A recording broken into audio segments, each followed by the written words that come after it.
ನಮಸ್ಕಾರ. ನಮ್ಮ ಇಂದಿನ ವಿಷಯ ಒಂದು ಕೈ 5 ಬೆರಳುಗಳು ಏಕೆ. ಭೂಮಿಯ ಚರಿತ್ರೆಯಲ್ಲಿ ಡೆವೋನಿಯನ್ ಯುಗ ಮೀನುಗಳ ಯುಗ ಅಂತ ಹೆಸರಾಗಿದೆ. ಈ ಅವಧಿಯ ಕೊನೆಯ ಹಂತದಲ್ಲಿ ಅಂದರೆ ಅಂದಾಜು 38 ಕೋಟಿ ವರ್ಷಗಳ ಹಿಂದೆ ಹೆಚ್ಚು ಆಳ ಇರದೇ ಇರತಕ್ಕಂಥ ಕಡಲಿನಲ್ಲಿ ವಿಚಿತ್ರವಾದಂಥ ಜೀವಿಗಳು ಕಾಣಿಸ್ಕೊಳ್ತಿರುತ್ತವೆ. ಈ ಕಾಲದಲ್ಲಿ ಡಂಕ್ಲಿಯೋಸ್ಟಿಯನ್ ಅಂತಕ್ಕಂಥ ನೀರಿನ ಜೀವಿಗಳೇ ಸಾಗರದ ಅಲೆಗಳನ್ನು ಆಳ್ತಾ ಇರ್ತವೆ. ಇವುಗಳು ಪ್ರಾಬಲ್ಯ ಗಳಿಸಿದಂತಹ ಕಾಲದಲ್ಲಿಯೇ ಕೆಲವು ಮೀನುಗಳು ನೆಲದತ್ತ ಬರ್ತೊಡುತ್ತವೆ. ಹೀಗೆ ನೆಲದತ್ತ ಸಾಗಿದ ಜೀವಿಗಳಲ್ಲಿ ಅಂದಾಜು 36.5 ಕೋಟಿ ವರ್ಷಗಳ ಹಿಂದೆ ಕಡಲಿನಿಂದ ನೆಲದತ್ತ ಸಾಗಿದಂತಹ 4 ಪಾದಗಳ ಮೊದಲ ಜೀವಿಯನ್ನು ಅಂಕಾಥೋಸ್ಟೆಗ ಅಂತ ಈಗ ಗುರುತಿಸಲಾಗಿದೆ. ಈ ಜೀವಿ ಕಡಲಿನ ಮೀನು ಮತ್ತು ನೆಲದ ಪ್ರಾಣಿಗಳ ಲಕ್ಷಣಗಳನ್ನು ಹೊಂದಿದ್ದಂಥ ವಿಚಿತ್ರ ಪ್ರಾಣಿಯಾಗಿತ್ತು. ಇದು ಹುಟ್ಟಿನ ಆಕಾರದ ಬಾಲದ ರೆಕ್ಕೆ, ಮೀನಿಗೆ ಇರತಕ್ಕಂತಹ ಕಿವಿರು ಬಾಲ, ಉದ್ದ ದೇಹ ಮತ್ತು ಪಕ್ಕೆಲುಬುಗಳನ್ನ ಹೊಂದಿತ್ತು. ಈ ಪ್ರಾಣಿಗೆ ಮುಂದಕ್ಕೆ ಸಾಗೋದಕ್ಕೆ 4 ಕಾಲು ಮತ್ತು ಅವುಗಳಿಗೆ ಪಾದಗಳಿದ್ದವು. ಈ ಪಾದಗಳಲ್ಲಿ 8 ಬೆರಳುಗಳಿದ್ದವು. ಈಗ ಬಾವಲಿಯಿಂದ ಮೊದಲುಗೊಂಡು ಮನುಷ್ಯರವರೆಗೆ ಭೂಮಿ ಮೇಲೆ ಇರತಕ್ಕಂಥ ಯಾವುದೇ ಸಸ್ತನಿಗೆ 5ಕ್ಕಿಂತ ಹೆಚ್ಚು ಬೆರಳುಗಳನ್ನು ಹೊಂದೋದಕ್ಕೆ ಸಾಧ್ಯ ಆಗಿವೆ. ತಿಮಿಂಗಲಗಳಲ್ಲಿ ಬೆರಳಿನ ಮೂಳೆಗಳು ಅವುಗಳ ರೆಕ್ಕೆಗಳ ಅಡಿಯಲ್ಲಿ ಇಳಿದುಕೊಂಡಿದ್ದಾವೆ. ಈಗ ನಾವು ಪಾದಗಳಲ್ಲಿದ್ದ 8 ಬೆರಳುಗಳ ಸಂಖ್ಯೆ 5ಕ್ಕೆ ಏಕೆ ಇಳಿದಿರಬಹುದು ಅಂತಕ್ಕಂಥ ಕಾರಣವನ್ನು ತಿಳ್ಕೊಳ್ಳೋಣ. ಪಕ್ಷಿಗಳು ಮತ್ತು ಸರೀಸೃಪಗಳ ಕಾಲುಗಳ ಪಾದಗಳಲ್ಲಿ 4 ಹಾಗೂ 4ಕ್ಕಿಂತ ಕಡಿಮೆ ಬೆರಳುಗಳಿದ್ದರೆ ಉಭಯಚರಿ ಜೀವಿಗಳ ಪಾದಗಳಲ್ಲಿ 5 ಬೆರಳುಗಳು ಇರ್ತವೆ. ಬೆನ್ನೆಲುಬಿರ್ತಕ್ಕಂಥ ಅಂದರೆ ಯಾವುದೇ ಕಶೇರುಕ 5ಕ್ಕಿಂತ ಹೆಚ್ಚಿನ ಬೆರಳುಗಳನ್ನು ಹೊಂದಿಲ್ಲ. ಹಾಗಾದರೆ ಅಂಕಾಥೋಸ್ಟೆಗ ಹೆಚ್ಚಿನ ಬೆರಳುಗಳನ್ನು ಏಕೆ ಹೊಂದಿದ್ದಿತು? ಇದು 5ಕ್ಕಿಂತ 6, 7 ಅಥವಾ 8 ಬೆರಳುಗಳಿದ್ದರೆ ಉತ್ತಮ ಅಲ್ಲವೇ? ಮನುಷ್ಯ ಸೇರಿದಂತೆ ಬೆರಳುಗಳನ್ನು ಹೊಂದಿರತಕ್ಕಂಥ ಜೀವಿಗಳು ಮುಂದೆ ಎಂದಾದರೂ ಹೆಚ್ಚಿನ ಬೆರಳುಗಳನ್ನು ಹೊಂದಬಹುದು ಅಂತಕ್ಕಂಥ ಪ್ರಶ್ನೆಗಳು ಸಹಜವಾಗಿ ನಮಗೆ ಎದುರಾಗ್ತವೆ. ಹಾಗೆಯೇ ಯಾವ ಕಾಲಾವಧಿಯಲ್ಲಿ ಮತ್ತು ಯಾವ ಕಾರಣಕ್ಕಾಗಿ ಬೆರಳುಗಳ ಸಂಖ್ಯೆ ಕಡಿಮೆ ಆಯಿತು, ಇಳಿಮುಖ ಆಯಿತು ಅನ್ನೋದು ಕೂಡ ನಾವು ತಿಳ್ಕೋಬೇಕಾಗುತ್ತೆ. ಇದಕ್ಕೆ ನಾವು ಡೆವೋನಿಯನ್ ಕಾಲಾವಧಿಯ ಕೊನೆಯ ಕಾಲಕ್ಕೆ ಸಾಗಬೇಕಾಗುತ್ತೆ. ಡೆವೋನಿಯನ್ ಕಾಲದ ಕೊನೆಯಲ್ಲಿ ಅಂದರೆ 37.4 ಕೋಟಿ ಮತ್ತು 35.9 ಕೋಟಿ ವರ್ಷಗಳ ಹಿಂದೆ 2 ಸಾಮೂಹಿಕ ಅಳಿವಿನ ಘಟನೆಗಳು ಜರುಗಿದವು. ಈ ಕಾಲದಲ್ಲಿ ಭೂಮಿಯ ಮೇಲಿದ್ದ 50% ಜೀವಿಗಳು ಉಳಿದು ಕಣ್ಮರೆಯಾದವು. ಇದು 4 ಕಾಲಿನ ಪ್ರಾಣಿಗಳ ವಿಕಾಸಕ್ಕೆ ಕಾರಣ ಆಯಿತು. ಕಡಲಿನಿಂದ ನೆಲದತ್ತ ಬರತೊಡಗಿದ ಜೀವಿಗಳು ಅಂಗರಚಿನಲ್ಲಿ ಭಾರಿ ಬದಲಾವಣೆಗಳನ್ನು ಮಾಡ್ಕೊಳ್ತೊಡಗಿದವು. ನೆಲದತ್ತ ಬರಬೇಕಂತ ಹೇಳಿದ್ರೆ ನೀರಿನಲ್ಲಿ ಉಸಿರಾಡ್ತಕ್ಕಂಥ ಕಿವಿಗಳ ಬದಲು ಶ್ವಾಸಕೋಶಗಳನ್ನು, ಹಾಗೆಯೇ ನೋಡ್ತಕ್ಕಂಥ, ಕೇಳ್ತಕ್ಕಂಥ, ಆಹಾರ ಪಡಿತಕ್ಕಂಥ, ಸಾಕ್ತಕ್ಕಂಥ ಹೊಸ ವಿಧಾನಗಳನ್ನು ಬೆಳೆಸ್ಕೊಳ್ಬೇಕಾಗುತ್ತೆ. ಉಸಿರಾಟದ ವಿಧಾನದಲ್ಲಿನ ಆದಂಥ ಬದಲಾವಣೆಗಳು 4 ಪಾದಗಳ ಈ ಜೀವಿಗಳ ದೇಹದಲ್ಲಿ ಇತರ ಬದಲಾವಣೆಗಳಿಗೂ ಕೂಡ ಕಾರಣ ಆಗತೊಡಗಿದವು. ನೀರಿನಲ್ಲಿರಬೇಕಾದ್ರೆ ತೇಲ್ಬೇಕಾಗುತ್ತೆ. ನೆಲದ ಮೇಲೆ ಬಂದರೆ ಗುರುತ್ವಾಕರ್ಷಣೆಯಿಂದ ನೆಲಕ್ಕೆ ಹತ್ಕೊಳ್ಳದಂತೆ ಇರೋದಕ್ಕೆ ಬಲವಾದಂಥ ಪಕ್ಕೆಲುಬುಗಳು ಮತ್ತು ಬೆನ್ನು ಹುರಿಬೇಕಾಗುತ್ತೆ. ಕೈ, ತೋಳು, ಕಾಲುಗಳನ್ನು ಬೆಂಬಲಿಸೋದಕ್ಕೆ ಹೆಚ್ಚು ಗಟ್ಟಿಮುಟ್ಟಾದಂಥ ಕವಚ, ಬೆನ್ನು ಮೂಳೆಯಿಂದ ಸ್ವತಂತ್ರವಾಗಿ ಚಲಿಸಬಲ್ಲ ದೈಹಿಕ ರಚನೆಗಳು ಅಗತ್ಯವಾಗಿರ್ತವೆ. ಮೀನುಗಳಲ್ಲಿ ದೇಹದ ಚಾಚು ರಚನೆಗಳು ಬೆನ್ನು ಹುರಿ ಅಂದರೆ ಕಶೇರುಕದ ಖಂಡಕ್ಕೆ ಜೋಡಿಸಲ್ಪಡದೆ ಗಾತ್ರದಲ್ಲಿ ಚಿಕ್ಕದಾಗಿರ್ತವೆ. ಅಂಕಾಥೋಸ್ಟೆಗ ಜೀವಿ ಮೃದುವಾದ ಅಂಗಾಂಶಗಳ ಜೊತೆಗೆ ಬೆನ್ನೆಲುಬಿಗೆ ಜೋಡಿಸಲಾದಂಥ ಚಾಚು ರಚನೆಯ ಕವಚವನ್ನು ಹೊಂದಿತ್ತು. ಅಂಕಾಥೋಸ್ಟೆಗ ಮೂಳೆಗಳು ಇನ್ನು ಸಂಪೂರ್ಣ ಗಟ್ಟಿಯಾಗಿರದೇ ಇದ್ದರಿಂದ ಅದು ತನ್ನ ದೇಹದ ಹಿಂಭಾಗವನ್ನು ನೆಲದಿಂದ ಮೇಲಕ್ಕೆ ಎತ್ತುವ ಸಾಮರ್ಥ್ಯವನ್ನು ನಿಜವಾಗಿ ಹೊಂದಿದ್ದೇ ಇಲ್ಲವೇ ಅಂತಕ್ಕಂಥ ಅನುಮಾನವನ್ನು ವಿಜ್ಞಾನಿಗಳು ಹೊಂದಿದ್ದಾರೆ. ಅಂಕಾಥೋಸ್ಟೆಗ ಜೊತೆಯಲ್ಲಿನೇ ಇಚ್ಚಿಯೋಸ್ಟೆಗ ಅಂತಕ್ಕಂಥ ಇನ್ನೊಂದು ವಿಲಕ್ಷಣ ಜೀವಿ ವಾಸ ಮಾಡ್ತಾ ಇದ್ದು ಇದರ ಹೆಚ್ಚು ಗಟ್ಟಿಯಾದ ಎಲುಬು ಮತ್ತು ಕವಚವನ್ನು ಹೊಂದಿರೋದು ತಿಳಿದು ಬಂದಿದೆ. ಸುಸ್ಥಿತಿಯಲ್ಲಿ ಸಿಕ್ಕಿರ್ತಕ್ಕಂಥ ಈ ಜೀವಿಯ ತಲೆಬುರುಡೆಯ ಪಳಿಕೆಗಳು ಇದಕ್ಕೆ ಸಾಕ್ಷ್ಯಗಳನ್ನು ಒದಗಿಸಿದ್ದಾರೆ. ಇಚ್ಚಿಯೋಸ್ಟೆಗ ಪ್ರತಿ ಕಾಲುಗಳಲ್ಲಿ 7 ಬೆರಳುಗಳನ್ನು ಹೊಂದಿತ್ತು. ಈ ಪ್ರಾಣಿಯ ಹಿಂಗಾಲುಗಳು ಬಹಳ ವಿಲಕ್ಷಣವಾಗಿದ್ದವು.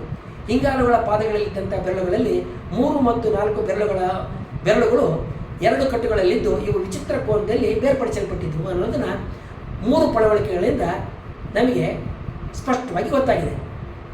ಪಾದ ಮತ್ತು ಬೆರಳುಗಳು ಗಟ್ಟಿಯಾಗಿ ಜೋಡಿಸಲ್ಪಟ್ಟಿದ್ದು ಅಂತ ವಿಜ್ಞಾನಿಗಳು ಭಾವಿಸಿದ್ದಾರೆ. 3D ಡಿಜಿಟಲ್ ಮಾದರಿಯ ಮೂಲಕ ಇಚ್ಚಿಯೋಸ್ಟೆಗ ಹೇಗೆ ಚಲಿಸ್ತಾ ಇತ್ತು, ಅದರ ಅಂಗಾಂಗಗಳನ್ನು ನಡೆದಾಟಕ್ಕೆ ಹೇಗೆ ಬಳಕೆ ಮಾಡ್ಕೊಳ್ತಾ ಇತ್ತು, ಆ ಅಂಗಾಂಗಗಳು ಹೇಗೆ ನಡೆದಾಟಕ್ಕೆ ನೆರವಾಗ್ತಿದ್ವು ಅನ್ನೋದನ್ನು ಅಧ್ಯಯನ ಮಾಡಲಾಗಿದೆ. ಇಚ್ಚಿಯೋಸ್ಟೆಗ ಬೆನ್ನಿನ ಅವಯವಗಳ ಮೂಳೆಯ ರಚನೆಯನ್ನು ಗಮನಿಸಿ ಅದು ತನ್ನ ಎಲ್ಲ ಬೆರಳುಗಳು ತಾಗುವಂತೆ ಪಾದಗಳ ನೆಲದ ಮೇಲೆ ಗಟ್ಟಿಯಾಗಿ ಚಪ್ಪಟಿಯಾಗಿರಿಸೋದಕ್ಕೆ ಸಾಧ್ಯ ಆಗ್ತಾ ಇರಲಿಲ್ಲ.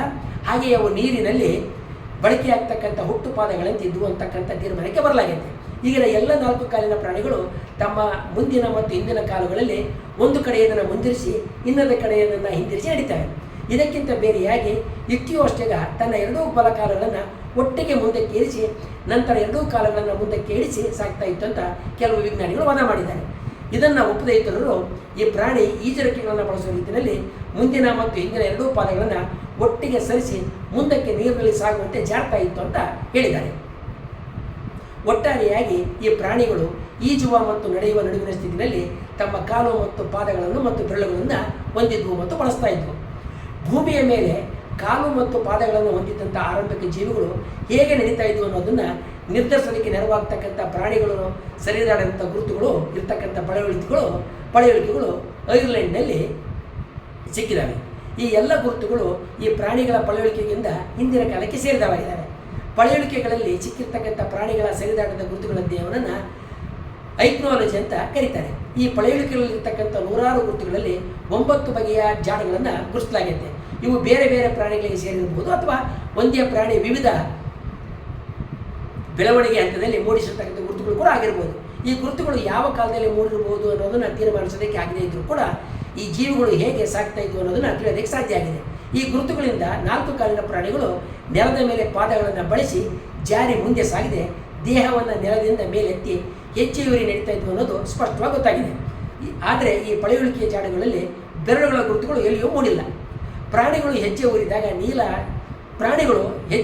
ನೆಲ ತೀರ ಮೆದುವಾಗಿದ್ದು ಬೆರಳುಗಳ ಮುದ್ರೆಗಳು ಎಲ್ಲವೂ ಒಟ್ಟಿಗೆ ಸೇರಿ ಮುಸುಕಾಗಿರ್ಬೋದು ಅಂತಲೂ ಅಥವಾ ಬೆರಳುಗಳು ಎಲ್ಲವೂ ಚರ್ಮದಿಂದ ಅಂಟಿಸಲ್ಪಟ್ಟು ಬಿಡಿಯಾಗಿ ಇಲ್ಲದೇ ಇರ್ಬೋದು ಅಂತಲೂ. ಆದ್ದರಿಂದ ಅಂಕೋತಸ್ಟೆಗ ಮತ್ತು ಇಕ್ಟಿಯೋಸ್ಟೆಗ ಬಗ್ಗೆ ವಿಜ್ಞಾನಿಗಳು ಈಗ ತಿಳಿದಿರ್ತಕ್ಕಂಥ ಇವುಗಳು ತಪ್ಪಾಗಿರ್ಬೋದು ಅಂತಲೂ ವಾದ ಮಾಡಲಾಗಿದೆ. 4 ಕಾಲಿನ ಪ್ರಾಣಿಗಳು ನಡೆದಾಗಿರ್ತಕ್ಕಂಥ ಸ್ಪಷ್ಟ ಪಳೆಯುಳಿಕೆ ಜಾಡುಗಳು ಸಿಗೋ ತನಕ ಇದಕ್ಕೆ ಸರಿಯಾದ ಉತ್ತರ ಸಿಗೋದಿಲ್ಲ. ಇವೆಲ್ಲವನ್ನು ಸದ್ಯಕ್ಕೆ ಬದಿಗಿರಿಸಿ ನೋಡಿದಾಗ ನಮಗೆ 34.8 ಕೋಟಿ ವರ್ಷಗಳ ಹಿಂದೆ ಬೆರಳುಗಳಿರ್ತಕ್ಕಂಥ ಪಾದ ಹೊಂದಿದ್ದ 4 ಕಾಲಿನ ಪ್ರಾಣಿಗಳು ಇದ್ದುದಕ್ಕೆ ಸಾಕ್ಷ್ಯಗಳು ದೊರಕಿದ್ದಾರೆ.